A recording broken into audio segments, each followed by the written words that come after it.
ਅਗਲੀ ਖਬਰ ਦੇ ਵੱਲ ਵਧੀਏ ਸ਼ਰਮਾ ਜੀ, ਤੇ ਗੱਲ ਕਰੀਏ ਡੇਰਾ ਮੁਖੀ ਦੀ। ਡੇਰਾ ਮੁਖੀ ਨਾਲ ਸੰਬੰਧਿਤ 3 ਕੇਸਾਂ ਸਣੇ 4 ਕੇਸ ਪੰਜਾਬ ਤੋਂ ਚੰਡੀਗੜ੍ਹ ਤਬਦੀਲ ਕਰ ਦਿੱਤੇ ਗਏ ਜੀ। ਕੀ ਅਸਰ ਪਊਗਾ ਕੇਸਾਂ ਦੇ ਉੱਤੇ ਜਾਂ ਸਿਆਸਤ ਦੇ ਉੱਤੇ, ਕਿਵੇਂ ਵੇਖਦੇ ਹੋ?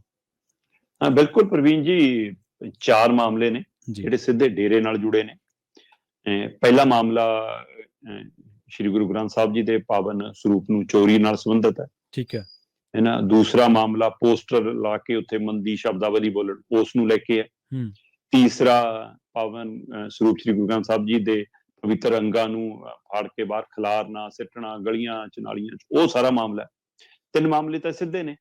ਚੌਥਾ ਮਾਮਲਾ ਜਿਹੜਾ ਹਾਲ ਹੀ ਚ ਕਤਲ ਹੋਇਆ ਡੇਰਾ ਪ੍ਰੇਮੀ ਦਾ, ਹੈ ਨਾ, ਜਿਹੜਾ ਇਸ ਮਾਮਲੇ ਚ ਨਾਲ ਸੰਬੰਧਿਤ ਨਾਮਜ਼ਦ ਵੀ ਸੀ ਉਹਦਾ। ਸੋ 4 ਇਹ ਮਾਮਲੇ ਨੇ। ਤੇ ਜਿਹੜੇ ਪਹਿਲੇ 3 ਮਾਮਲੇ ਨੇ, ਉਹਨਾਂ ਮਾਮਲਿਆਂ ਦੇ ਵਿੱਚ ਡੇਰਾ ਮੁਖੀ ਗੁਰਮੀਤ ਸਿੰਘ ਰਾਮ ਰਹੀਮ ਦਾ ਨਾਮ ਵੀ ਬੋਲਦਾ ਜੀ।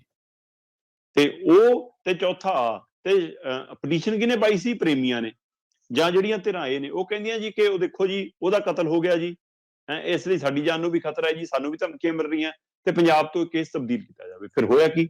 ਚਾਹੇ ਉਹ ਬਠਿੰਡਾ ਹੈ, ਚਾਹੇ ਉਹ ਫਰੀਦਕੋਟ ਹੈ, ਤੇ ਚਾਹੇ ਮੋਗਾ ਹੈ, ਉੱਥੇ ਦੀਆਂ ਅਦਾਲਤਾਂ 'ਚ ਜਿਹੜੇ 4 ਕੇਸ ਚੱਲਦੇ ਸੀ, ਉਹਨਾਂ 3 ਅਦਾਲਤਾਂ 'ਚੋਂ ਇਹ 4 ਕੇਸਾਂ ਨੂੰ ਤਬਦੀਲ ਕਰਕੇ ਚੰਡੀਗੜ੍ਹ ਲਿਆਂਦਾ ਗਿਆ ਕਿ ਚੰਡੀਗੜ੍ਹ ਸੁਰੱਖਿਅਤ ਹੈ ਜੀ ਇਹਨਾਂ ਦੀ। ਸੋ ਇੱਧਰ ਡੇਰਾ ਮੁਖੀ ਦਾ ਇੱਕ ਦਿਨ ਰਹਿ ਗਿਆ, ਮੈਂ ਕਿਹਾ ਪੈਰੋਲ ਮੁੱਕ ਜਾਣੀ ਹੈ। ਸੋ ਉਧਰ ਉਹਦੇ ਮਾਮਲੇ ਤੇ ਅਜੇ ਨਿਪਟਾਰਾ ਨਹੀਂ ਹੋਇਆ। ਜਿਹੜੀ ਸ਼੍ਰੋਮਣੀ ਗੁਰਦੁਆਰਾ ਪ੍ਰਬੰਧਕ ਕਮੇਟੀ ਨੇ ਪਹਿਲਾਂ ਪਟੀਸ਼ਨ ਵਾਪਸ ਲੈ ਲਈ ਸੀ, ਫਿਰ ਦੁਬਾਰਾ ਦਾਖਲ ਕੀਤੀ ਕਿ ਇਸ ਨੂੰ ਕਿਸ ਆਧਾਰ ਤੇ ਬਾਰ-ਬਾਰ ਪੈਰੋਲ ਮਿਲਦੀ ਹੈ ਜੀ, ਉਹਦਾ ਸਾਨੂੰ ਜਾਣਕਾਰੀ ਦਿੱਤੀ ਜਾਵੇ, ਕੀ ਇਹ ਪੈਰੋਲ ਜਾਇਜ਼ ਜਾਂ ਨਹੀਂ।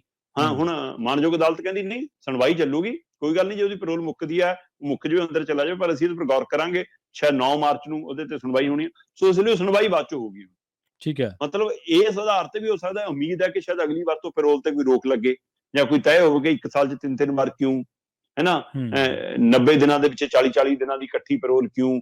ਸੋ ਹੋ ਸਕਦਾ ਅਗਲੀ ਵਾਰ ਤੇ ਕੋਈ ਇਸ ਦੇ ਉੱਤੇ ਗੌਰ ਆ ਜਾਵੇ। ਪਰ ਫਿਲਹਾਲ ਇਹ ਮਾਮਲਾ ਵੀ ਮਤਲਬ ਕਿ ਇੱਕ ਤਰ੍ਹਾਂ ਨਾਲ ਐਂ ਲੱਗਦਾ ਕਿ ਜਿਵੇਂ ਮਤਲਬ ਕਿ ਉਹਨਾਂ ਦਾ ਜ਼ੋਰ ਅਜ਼ਮਾਇਸ਼ ਚੱਲ ਗਈ ਆ ਕਿ ਭਾਈ ਪੰਜਾਬ ਤੋਂ ਤਬਦੀਲ ਕਰ ਦਿੱਤੇ ਜਾਣ। ਫਿਰ ਐਂ ਤਾਂ ਪ੍ਰਵੀਨ ਜੀ, ਕੱਲ ਨੂੰ ਕੋਈ ਵੀ ਕਹੂਗਾ ਕਿ ਹਾਂ ਪੰਜਾਬ 'ਚ ਮੈਨੂੰ ਡਰ ਲੱਗਦਾ ਜੀ, ਤੇ ਫਿਰ ਪੰਜਾਬ ਦੀਆਂ ਜੇ ਅਦਾਲਤਾਂ ਹੀ ਖਾਲੀ ਕਰ ਦਿਓ ਜੀ, ਤੇ ਸਾਰੇ ਮਾਮਲੇ ਕੋਈ ਦਿੱਲੀ ਨੂੰ ਭੇਜ ਦਿਓ, ਕੋਈ ਚੰਡੀਗੜ੍ਹ ਨੂੰ ਭੇਜ ਦਿਓ, ਕੋਈ ਹੋਰ ਕਿਸੇ ਸੂਬਿਆਂ ਨੂੰ ਭੇਜ ਦਿਓ।